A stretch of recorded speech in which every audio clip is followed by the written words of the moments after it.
Good evening, councillors, ladies and gentlemen. We need to start tonight's meeting with a procedural motion to elect a chair. Councillor Marnie, the normal chair of the Environment and Planning Committee, is an apology for tonight's meeting. So, councillors, we're seeking a nomination from the floor for an acting chair for tonight's meeting. I'd like to nominate Councillor Allison to chair the Environment and Planning. Councillor Allison, yes, to chair the Environment and Planning Committee. Thank you, Madam Mayor. Councillor Allison, do you accept that nomination? You do. Thank you. Councillors, we now need to, well, it was moved by the Mayor, sorry, seconded by, we don't need a second. Excellent. Thank you for that. And we need to vote though, don't we? We do. So Vicky, do you want to do the vote for that, please? Around the room? Yeah. Just call the vote. All those in favour? Those against? The ayes have it. Thank you, Councillor Allison. Please join the chair's position.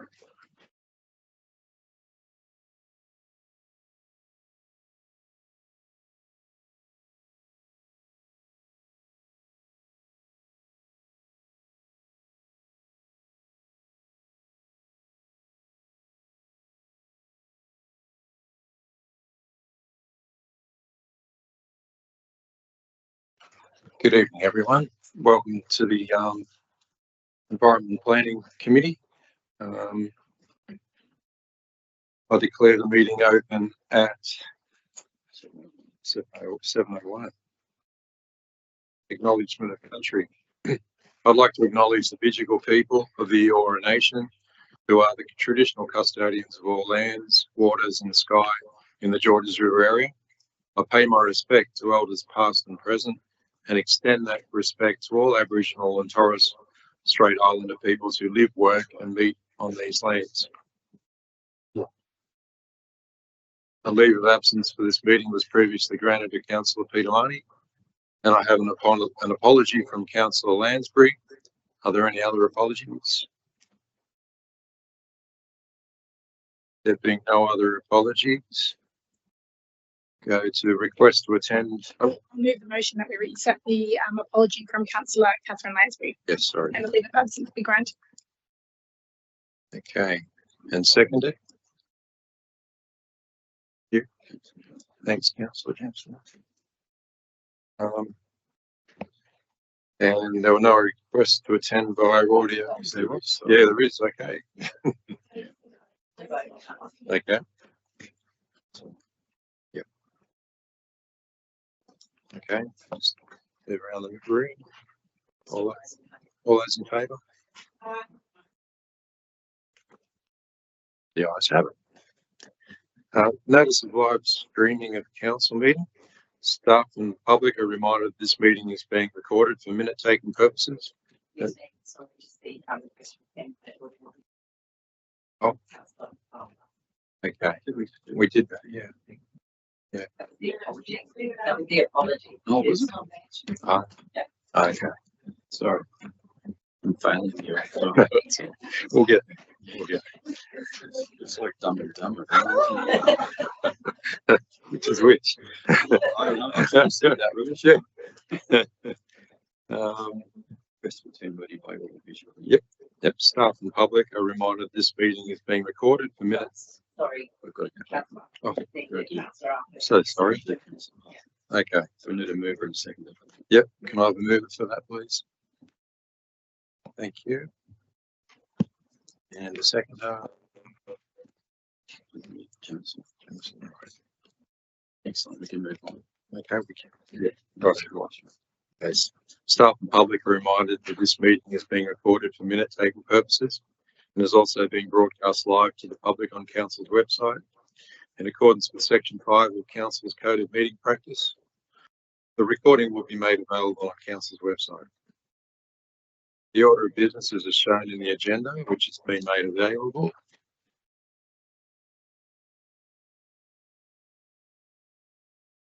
Staff and public are reminded that this meeting is open. Doors to the meeting room are to be left open unless the meeting moves into a closed confidential session. according to section 14 of the Code of Meeting Practice.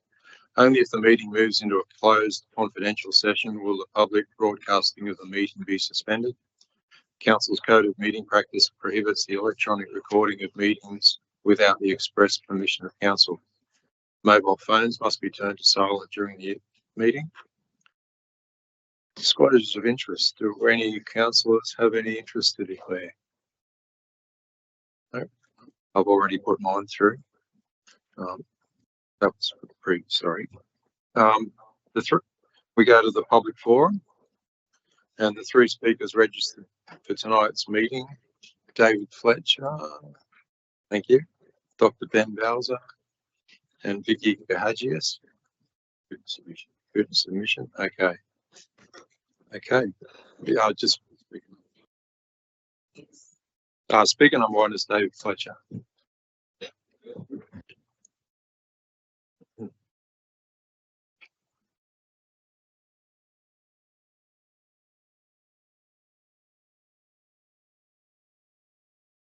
Good to go? Yes. Right. Okay. Good evening, councillors, council staff and community members. My name is David Fletcher and I'm speaking against the new gas pipeline hazard report ENV 038-25. There are concerns on recommendations A and B. They're not entirely clear. We support motion C to remove the hazard tag notions from the 10.7 planning certificates. I would like to thank Council for listening to the community on this issue, mostly including Director of Environment and Planning, Mr. Joseph Hill. I'd also like to thank Dr. Ben Bowser in leading the Beverly Hills community investigation into this matter. This report and the one before it should not exist in the first place. The state government has already approved the Mumbai to Sydney pipeline report with a full safety assessment that rated it a zero risk. Labelling our suburb as hazard areas is unnecessary, misleading and not fair. Let's look at the facts. At Woolite Creek, one of Sydney's most built-up suburbs, there are two gas pipelines running directly beneath 21-storey apartment buildings, a Woolworths and even a children's playground with disabled amenity. These are the images on display. Images haven't made it.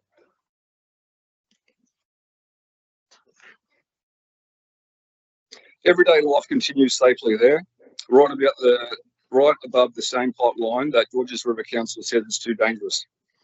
These pipelines are maintained, regularly inspected every 6 months, and maintenance crews fix issues with ease. There's a proven safety record across the state, yet only Council marks Beverly Hills as risk areas. In Beverly Hills, only one pipeline runs right beside the railway line. In the installation of the additional railway lines during the 2013 East Hills Rail project, over 100 poles were installed within 2 metres of the pipeline, and nothing went wrong. Today, the same pipeline runs adjacent to the express train line. A brand new 5-storey commuter car park was built within a 3-metre easement in 2024, still with no problems. So why the concerns? The pipeline has been inactive since 2022, and in 2025, it is or has, or no one seems to know for sure, will switch to town gas, hence the new risk assessment. Residents have been penalised for a gas that wasn't flowing and another that may not have started. And here's the irony: Georges River Council itself operates a childcare centre inside its own designated risk zone. If the risk were real, surely Council wouldn't place children there. The state's experts have deemed the infrastructure safe. Other councils through it is safe. The data shows it's safe. Keeping this hazard tag notion achieved nothing for public safety. It only disadvantaged residents and undermines trust. I urge councillors tonight support the notation removal of the 10.7 planning certificate and removal of the unnecessary hazard classification once and for all. Let's rely on the facts and on the proven safety records on fairness. We rely on council that recommendations are as they read, that their intention is to support the Beverly Hills Master Plan and the state's LMR policy, meaning an opening up of revitalisation and development. Thanks. Thank you. Thank you again. Thank you. Call on Dr. Ben Bowser as our next speaker. Thank you, Mr. Chairman, Madam Mayor, councillors, council officers. Thank you for your service and thank you for letting me speak tonight. regarding updated pipeline hazard analysis by Ariscar dated 21st of August 25. So I represent Provide Beverly Hills United, which is a community organisation seeking to promote the interests of Beverly Hills. And I'd like to remind the council that Beverly Hills Town Centre is struggling to survive. Also, real estate agents and residents are concerned by the notations on 10.7 certificates, which affect their property values and their insurance costs. We welcome the removal of pipeline notifications from 10.7 certificates, as David has outlined. We think the notifications were always unnecessary. I'd like to draw your attention to the recommendations on page 22, A and B, and we do seek clarification as to whether the state government LMR policy will be affected within 200 metres either side of the pipeline. That would be 400 metres altogether. The pipeline runs through 40 kilometres of Sydney, mainly along railway lines, and the 400-metre corridor will affect 16 square kilometres of Sydney, much of it earmarked for the state government's LMR policy. We are concerned to know whether this 400-metre corridor will affect the Beverly Hills Master Plan, other than for sensitive uses, which we understand. So we're also concerned by inconsistencies between this Ariscar report and the hazard analysis by the Department of Planning report, which indicates no significant hazard. We've also noted inconsistencies between the Ariscar previous report when it was an ethane pipeline in Georges River Council and the very same pipeline in Canterbury Bankstown Council, where Ariscar did a report, but the hazard did appear to be less, despite it being the very same pipeline. And above all, we are concerned by the inconsistency with Walleye Creek, where two high-pressure pipelines run under a footpath next to 21-storey buildings and other facilities. So this is a long and complex report that was issued on the 21st of August to Council, yet the public have only had 2.5 days to digest it. So there may be other issues that we've been unable to address at this stage. I would like to remind everybody that the hazard levels noted from the pipeline for hazards to be safer than 1 in 1 million years hazard, which is apparently less than the risk of dying in an earthquake or an asteroid strike in Sydney. Thank you. Thanks, Dr. Belzer. Our next is a written submission. Thank you. I'm speaking tonight to express my opposition to Moomba to Sydney Ethane Pipeline Hazard Analysis Report EMV 03825. I support the motion to remove the hazard notation from 10.7 planning certificates. The state government has already approved this pipeline with a zero risk safety assessment. Labelling our suburbs as hazard areas is unnecessary and unfair. We've heard about the safe operation of pipelines in other areas like Walleye Creek. The pipeline in question has been inactive since 2022 and is due to switch to town gas. It's unfair to penalise residents for a gas that wasn't flowing and may not be flowing soon. The council's own childcare centre is located within the designated risk zone, which raises questions about the real level of risk. I believe the data shows this infrastructure is safe and other councils treat it as such. I urge you to support the removal of the 10.7 planning certificate notation and remove this unnecessary hazard classification. Let's rely on facts and proven safety records. Thank you.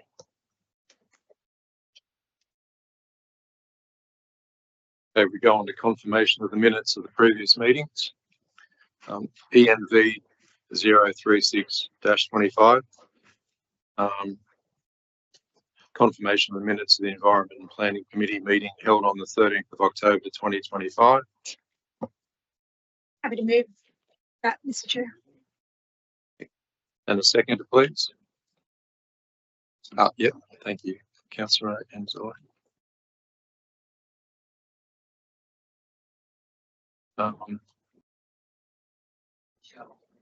Okay, we have to vote around the room, please. All those in favour. All those in favour. Thank you. Committee reports. ENV 037-25. The draft Jubilee Stadium Precinct Plan of Management for exhibition, change to Crown Land categorisation. Report by Molly Porter, Strategic Planner. Through you, Chair, this report is provided to the committee to report back the feedback from Crown Lands in relation to the proposed categorisation of land in the draft Jubilee Stadium precinct. On the 10th of March 2025, the committee considered the draft plan of management and master plan and resolved to endorse a general community use categorisation across the entire precinct. This was proposed to enable the greatest flexibility in terms of current and future uses that are proposed. In April, the draft plans were then forwarded to Crown Lands to obtain their consent as the landowner prior to public exhibition. The proposed general community use category was not supported, and Crown Lands put forward a revised categorisation map, which included a mix of sports ground, general community use, and park, and that map is shown in figure 1 of the report.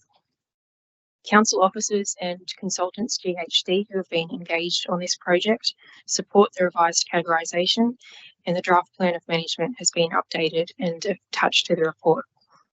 It is recommended that the committee support the revised categorisation to enable the resubmission of the draft plan of management to Crown Lands, and again seek their consent to proceed to public exhibition.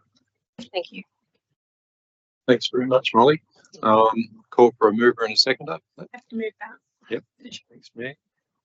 And a seconder. Thank you, Councillor Jamieson.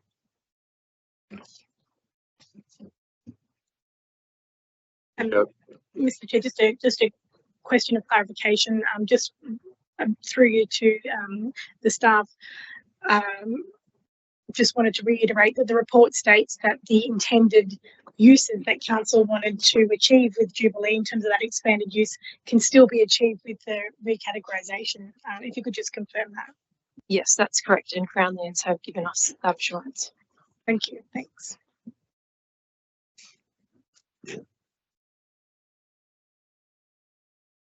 Any more discussion? Okay. We'll go around the room there. Mayor, for For the motion. I'm for the motion. Councillor Anzalotti.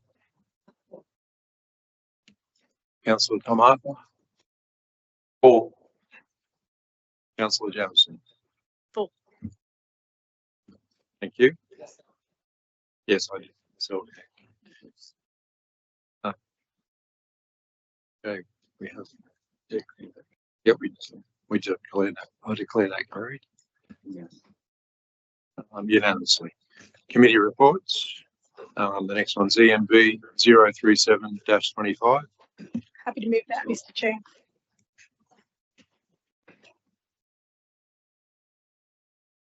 Okay. Yep. Thank you. Second was Jeff. Yep. Need to go around here. Okay, yes. So EMB 038-25, repurpose of Moomba to Sydney ethane pipeline hazard analysis. Report by Michelle Fawcett, strategic planner. Thanks, Michelle. Thank you, Mr. Chair. This report is the repurpose of the Mumbai to Sydney ethane pipeline hazard analysis. In February 2025, the Mumbai to Sydney pipeline was repurposed to transport natural gas from ethane. Due to the change in type of gas being transported, the risk profile and societal risk needed to be reassessed. Council re-engaged Aristar to undertake the revised risk assessment. The revised hazard analysis indicated that the location-specific individual risk, injury risk and societal risk associated with natural gas are all below the thresholds outlined in the Department of Planning's guidelines. In the report, it recommends that restricting sensitive developments within 200 metres of the pipeline. Sensitive developments are places where people may not be able to protect themselves if something goes wrong with the pipeline, developments such as schools, hospitals and seniors housing, and limit future population densities within 200 metres of the pipeline to an average density of 65,000 persons per kilometre. This is above the expected densities for the centres along the pipeline. In response to the first recommendation, a planning proposal is required to restrict sensitive use development within 200 metres of pipeline. Notations previously placed on the 10.7 certificates will be removed. The revised recommendations will therefore not inhibit the considerations of upzonings that may or may not occur in both Beverly Hills and Riverwood master plans. Other restrictions will limit density way before we hit the upper limit densities that Arascar have recommended. Thank you. Thanks, Michelle. Yeah, is there any questions? Thank or you, comments? Mr. Chair. I have some questions. There seems to be a perception that council is making up the process by which the risk is assessed and comparing it to pipelines in other areas. However, when I read point 7 of the report, it indicates that council have assessed the risk according to the New South Wales Department of Planning, Housing and Infrastructure risk criteria outlined in the Hazardous Industry Planning Advisory Paper. So my question is, does council determine how we assess the risk, or is the risk criteria developed by the state government? Yeah, thank you, through the chair. So that's right. And I should say, obviously, this is done by RISCA. This is highly specialised work, and we need to rely on external experts in this space. But as that very lengthy and complex report talks about, the RISCA report that is, they assess based on the Hazardous Industry Planning Advisory Paper number 10, Land Use Safety Planning, which is a 2011 document. So that's what is, that sets and defines the tolerable amount of risk. Obviously, risk can never be fully eliminated, but that's where the 1 in 1 million and above levels of risk in terms of loss of life comes from. Thank you. So we're assessing it in accordance with the state government guideline. What if a property is already built and then legislation changes? So this paper you said came out in 2011, and this may have introduced new risk requirements to be considered. What implications are there for the existing buildings that were already constructed and already within that zone? What implications is it? Does that mean there's a risk to life there, or what does it mean? Yeah, good question. So in terms of how things are assessed at the time with the knowledge that that there is at the time, I suppose. So this land use safety planning paper that's being used at the 2011 document, in terms of what happened before then, I don't know, to be honest. The pipeline was constructed in the 70s at some point. I'm not sure how assessment and how an understanding of that risk was known previously. If something was approved, for instance, yes, there is a council childcare centre that is within the gas pipeline buffer area, quite close to the gas pipeline, in fact. That would have been assessed and ultimately approved at that time. Once something is approved, like a childcare centre or a dwelling house or whatever, that consent is then in place and exists into perpetuity, except for some rare circumstances where there's an end of life to that consent for whatever reason. In terms of risk, there is, yes, a risk there. However, that is a legitimate use that's been lawfully approved and can exist into the future. Thank you. I just have one more question. So if the pipeline has an approved use, is there a process where council is notified if the pipeline is not being used any longer, which is the case, the alleged case here? I don't know if it's the case or not.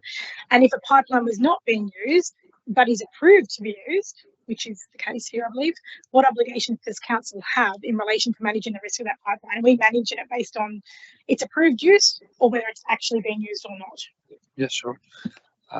So I guess it's probably firstly important to specify that council isn't responsible for the operation and maintenance of that pipeline. Obviously, it's not our responsibility. It's also not our responsibility to approve and regulate its operation.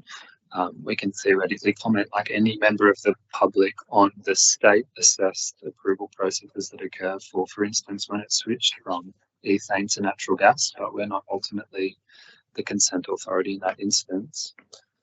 I'm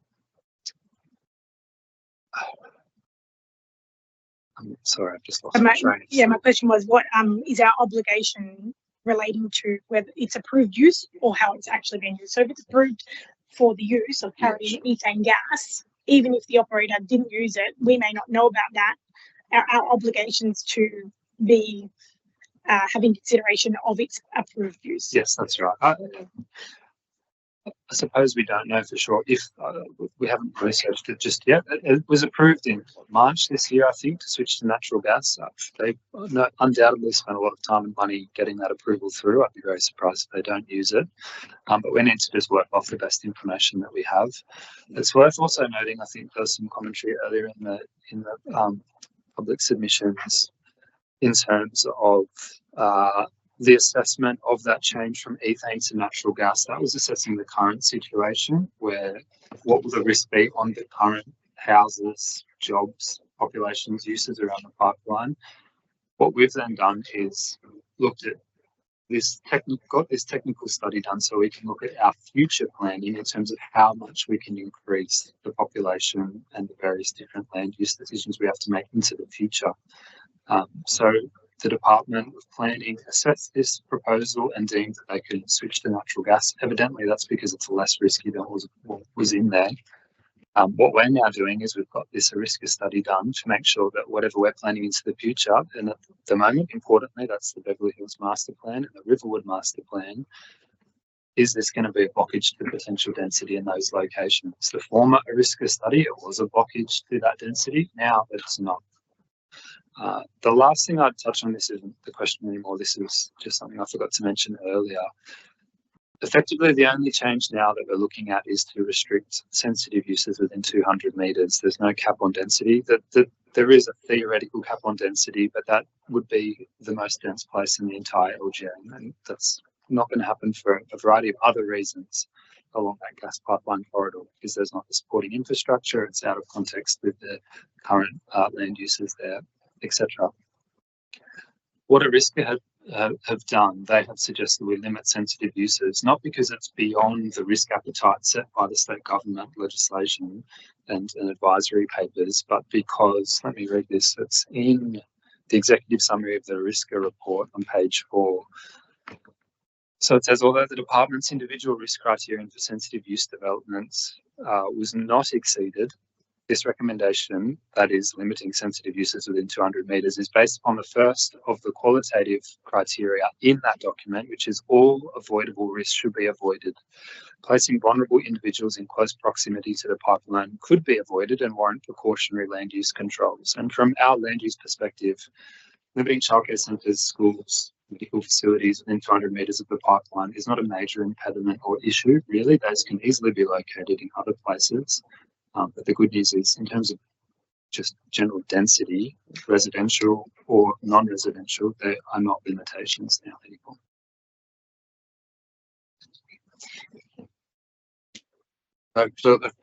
Oh, sorry. Councillor. Yeah. There was mention of different, like Canterbury Council and Canterbury Bankstown Council and Walleye Creek.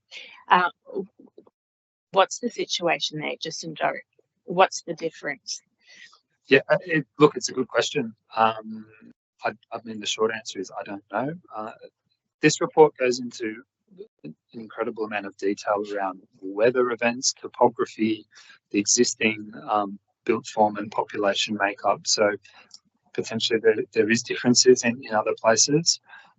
From experience, without naming councils, I was at a former council that was also exposed to this risk, and we just didn't get a study done because we just hadn't done that. That does not to say the risk doesn't exist. It's just that that council perhaps is not as proactive in covering off that particular risk. And look, in terms of Walleye Creek, it was largely planned and constructed prior to this 2011 paper, and I'm not aware of what the regulatory environment around this particular type of risk was like for Walleye Creek at the time.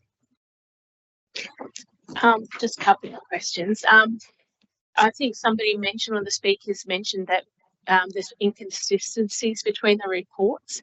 Is there inconsistencies?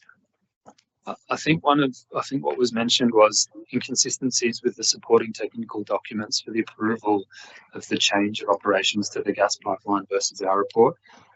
I'm not sure of any specific inconsistencies, but like I said earlier, what that technical report as part of the SFC process was doing was assessing whether they could change that use within the existing world that we live in and the existing population and everything else. What we're looking at is what can we do into the future and what can we grow and increase.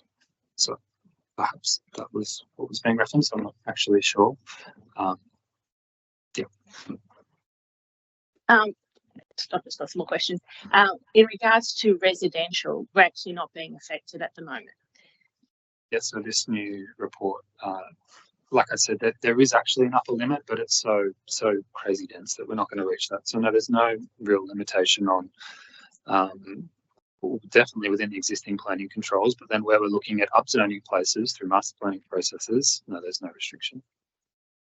And then one of the speakers, I think the submission mentioned use facts and proven risk and records. Now, what does that mean? Risk managing is supposed to prevent disasters from happening, isn't it? So what is there any validation in that? Isn't what the whole point of risk management is not wait until something's happened in the past, it's to prevent something in the future? Yeah, that's right. I think it can be quite similar when we talk about flood risk and flood planning. Often a common line that you'll hear is my place is never flooded, but what we're talking about is in flooding 1 in 100 year events often, and that's a long time ago. What we're talking about here is 1 in 1 million year events. So it's risk prevention, and it's all highly regulated through that state government level regulation. And we've got the best expert consultant that we could find to do this risk analysis study to inform us as best as possible to make sure that we balance risk and mitigating risk as much as possible, whilst also enabling our community to grow and expand where required through our land use planning decisions. Just shortly, just to finish off. So when we're actually removing that risk in 10.7, we can genuinely say that that risk isn't there anymore. So that's actually benefiting. So the only risk that we have is specialised sensitive areas such as childcare. But in terms of anything else, well, it's good news in that the risk is reduced. Yeah, that's right. So the previous study painted a picture of significantly more risk based on the previous gas that was being transported through the pipeline. The good news is that's no longer the case. That frees things up. So those notations will be taken off 10.7 certificates. However, what this report is recommending is then that we go do a planning proposal to limit sensitive uses within 200 metres. And should that proceed, and once that gets to the draft stage, that will go on to planning certificates and simply state for sensitive uses as defined in the legislation, they'll be restricted within that 200 metre buffer of the pipeline. Councillor Ainsworth. Yeah, just a few things, because I know technically through this, council's not technically capping development, and please correct me if I'm wrong when I'm quoting from the report, but the report found that the risk levels from the repurposed natural gas pipeline are actually well below the state thresholds. So meaning that there no longer are blanket restrictions on population intensifications or residential development. So why are they then saying that we need to have, we can't even include these sensitive uses and within the 200 metres of the pipeline? But when it's actually, they found that the risk is well below what the state threshold actually is. So I think I sort of addressed that point earlier when I was talking about page 4 of the executive summary, which talks about, it does acknowledge that the department's individual risk criteria in terms of sensitive uses was not exceeded. However, the principle of avoiding all avoidable risks should be avoided. Like I said earlier, this is a relatively simple and low impact restriction that we can put on development that won't have any profound impacts on our land use planning decisions or the makeup of these places. It's purely just limiting vulnerable individuals who use these sensitive uses, small children, the sick, the elderly. That's primarily the uses that are covered under sensitive uses. Restricting those within 200 metres is a fairly easy, simple and low impact way of avoiding all avoidable risk. And that's what our expert consultant has recommended to us, and so that's what we're putting forward as the recommendation. Okay, so what actual development would council be allowing within that 200 metres? Literally anything other than a childcare centre, a school, a hospital, a correctional centre. I don't think we're probably going to get a whole lot of those proposals. Yeah, that's what's being restricted. But you can build a giant flat building, subject to all the other rules, obviously. Any housing, any commercial, any retail, anything else really. It's just primarily those uses where there is a vulnerable person using those uses. So early education, schools, hospitals, seniors housing. Councillor Lowy? Yeah, through you, the chair. So I have a quick couple of questions. So talking about the usage, and you said they only limited to sensitive development, but as we talked about earlier, so how about the impact on the state's LMR? So is this limitation applied to? Sorry, Councillor Wang, I'm sorry to interrupt. You're not actually a member of this committee. You're able to ask these questions at council when it comes, but not at the committee meeting. So, I thought I can talk, but I cannot vote. At the council meeting, you can, yes, when it comes before council, but not at the committee meeting. You are not a member of the committee. Okay, can I? So I thought that the last time we said we could discuss. Can I confirm with the general manager, please? No, not at committee level. You're welcome to talk to this matter when it comes before council, though. Okay. Okay. Yeah. Thank you. Any more questions? Okay. Call for a mover. Okay. All right. Sorry. We'll put that to the vote now. Go around the room. Okay. I can do it. You want Sure. Pass your floor. Yeah.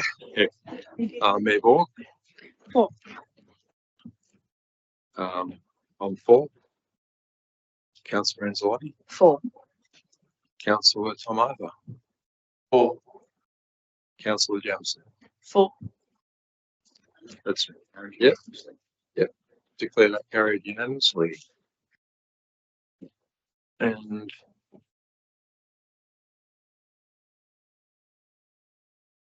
go to ENV 039-25, draft affordable housing contribution scheme.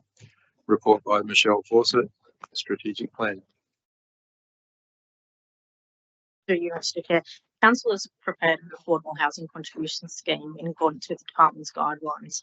The affordable housing contribution scheme sets out how, where and what rates of contributions are collected for affordable housing in the Georges River LGA.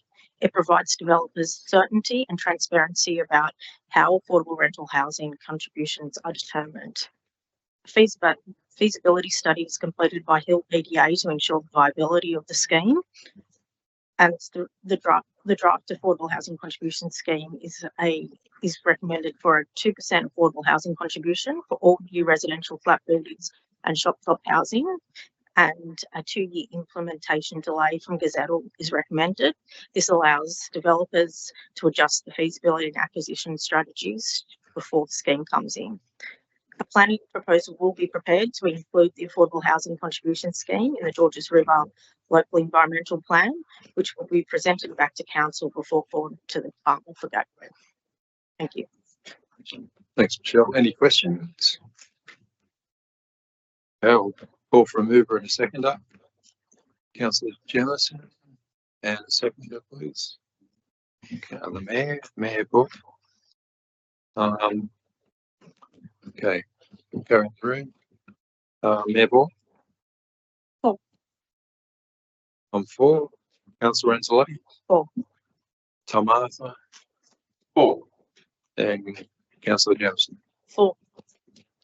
Declare that carried. Yes, I did. Yep, got myself now. Declare that carried unanimous. Have a pause for a minute. Sure. Thanks, Lee. Thanks, Michelle.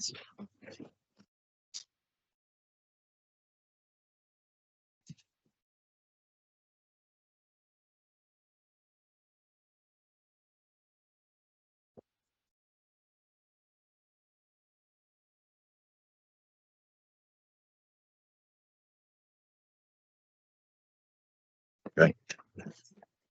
Well, avoid. We go to ENV 040-25, annual update, progress towards net zero carbon emissions target. Report by Elise Ballasty, Coordinator, Environmental Sustainability and Waste. Thank you. And Simone Hermanson, Senior Sustainability Officer, will be presenting this one. You're all good. Thank you, Simone. Pass at the back there, wasn't it? That's fine. No worries. Hi everyone, I'm Simone Hermanson. We will be presenting the annual update, progress towards net zero carbon emissions. This is an annual report and is also supplementary to the carbon emissions and offsets briefing that we did earlier in May. So this report provides the financial year of 2024-25 annual update on the progress of council towards achieving its net zero emissions targets by July 2025. It is important to note that the original target also included the target of 100% renewable energy, which was already achieved 3 years earlier. So this report focuses just on net zero. Within the financial year of 24-25, council produced approximately 2,719 tonnes of carbon. This is a decrease from last financial year of 1% and a reduction of 79% from the baseline financial year 2016-2017. Council's two largest sources of emissions remain fleet at 35% and gas by 23%. And within the last financial year, we have rolled out the following projects. We've rolled out 14 new hybrid vehicles. We've purchased 18 hybrid vehicles. We've also conducted a feasibility assessment for 2 of our aquatic centres to replace all of the gas boilers with electric heat pumps. This feasibility assessment was used to support a federal government grant application for the Community Energy Upgrades Fund. And in regard to Part A, III of the recommendations, this grant application sits before the Community Energy Upgrades Fund, and we would like to support future budget bids to undertake gas boiler replacements in council aquatic centres in the event that the CEUF grant application is not successful. Similarly, across the year, we have undertaken a carbon emissions assessment with subject matter experts assessing our Scope 3 emissions, which are hard to quantify. In regards to Part B of the recommendations, the project recommends changes to the net zero emissions targets from 2025 to 2036 with review in 2030. The assessment found that in 23-24, Georges River Council's climate footprint was 7,797 tonnes per year, with a majority of these emissions in that Scope 3 section. Now, the report also considers the risks, the positive environmental and sustainable impacts, and sustainable long-term financial plans within this report. Now, council also adopted net zero by 2025 in 2020. This was adopted under the assumption that council's emission profile was Scope 1, Scope 3, and limited Scope 1, Scope 2, and limited Scope 3 emission sources. Now, since then, net zero and net zero carbon definitions have altered since council's initial targets were set. And due to the price volatility of the climate offset market and the lack of oversight in offset projects, council is exposed to extensive financial and reputational risks when purchasing carbon offsets. Though to achieve council's net zero target of 2025, offsets will be required. Presently, the offsets to achieve July 2025 targets range between $91,000 to $578,000 a year. This report therefore recommends that council defer the target of net zero carbon neutral by 2025 to 2036 with review in 2030. Now, though this recommendation is not ideal to achieve previously set targets, it is in line with industry standards as well as other councils. The revised target to be achieved would benefit from council support of an ongoing annual budget bid of $100,000 every year from FY 25-26 to 29-30 for mitigation and decarbonisation projects. Though the budget allocation recommendation of $100,000 is reflective of the cost saving from not procuring carbon offsets via the recommended option 3 within this report of 20% Australian offsets and 80% international offsets. Thanks very much. Any questions or comments? Yes, so as you said, the oversight with international offsets. Sorry, could we get a mover in a second before we have any discussion? Thank you. We call for a mover in a second. Thank you, Councillor Jefferson and Mayor Ball.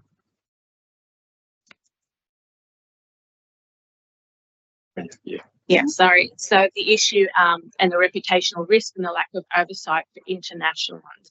So we're saying that we're doing 80% international. So the cost is much cheaper, but we can't actually tell if it's actually doing anything. And that's where we have a reputational risk coming into it. Yeah, absolutely. There are international standards that do certify carbon offset projects internationally, with some of them not having a lower reputation, obviously. So some called CDS, whereas you can get higher international standards, such as BCUs, which start at about $8 an offset. So that's much more expensive than the cheaper ones. So they do have better optics, but they are much more expensive. Any more questions? Okay. Go around the room. I'm for the motion. Thank you. I'm for the motion as well. Councillor Anzalotti. For. Councillor Arthur. For. And Councillor Jamieson. For. That's unanimous. Okay. Declare that carried.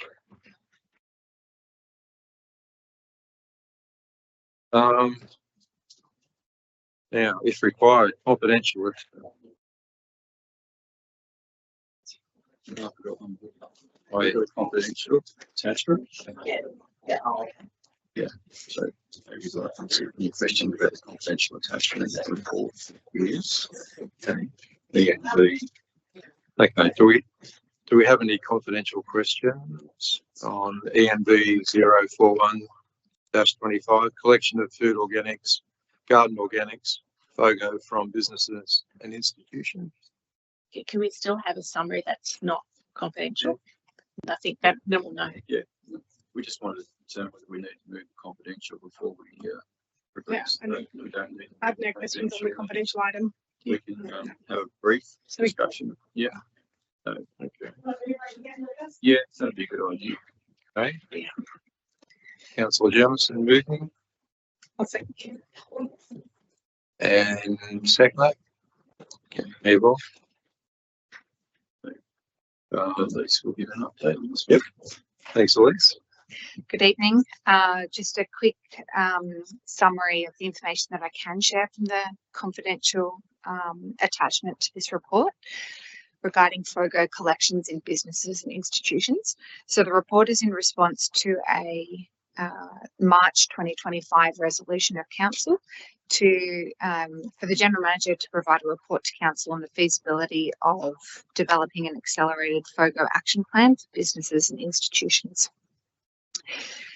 Essentially, there's a number of risks associated with council implementing a FOGO collection at businesses and institutions in line with the recommendation from July 2026. Those risks are summarised into 3 key categories. The first being that a contract variation would be required to permit and enable the collection of FOGO at businesses and institutions. It's not currently a service that's allowed for under the collection contract. The second issue is that authorisation would be required by the Australian Competition and Consumer Commission, which permits the waste collection contract to be in effect. That is a requirement of council to seek ACCC authorisation for undertaking the joint collection, the joint collection tender, which occurred with Bayside Council preceding that waste collection contract. And thirdly, market availability, so limitations in the market of available capacity to process FOGO at waste facilities in Sydney. And that would also require additional procurements from a council perspective, so contracts essentially for the processing and disposal of that material. Instead, the report recommendations that council continue with its implementation of FOGO collection services for domestic properties, and that's in line with the state government mandate to deliver that service by 2030. And just a final note, so the reason for the report attachment being confidential is the legal advice that's contained within, and due to the nature of references being made to council's collection contract. Question from Mabel. Yes, I have a question. Obviously the motion was about collecting food and organic waste for businesses, which you're saying is not really the remit or the role of council. Are you aware if there are commercial providers in the market that businesses could arrange their own individual contracts with for their own food and organic waste? Do they exist? They do, there's plenty, and any commercial business has had the opportunity to engage FOGO collections until this point, prior to the mandate coming into effect from July 2026 onwards for businesses and institutions. So they have to do it by next year. It's a staged approach, so based on how much waste they're going to produce. But yes, any business, and there are businesses out there that have already been separating FOGO prior to the mandate coming into effect. But yes, there's ample market providers for commercial services. I don't suppose you have any data on what percentage within Georges River would have taken it up? No idea. No, okay. Yeah, no other questions? Okay. Just go around the room. Mayor Council, Mabel. 4. I'm 4. Councillor Anzalotti. 4. Councillor Tom Arthur. 4. And Councillor Jamieson. 4.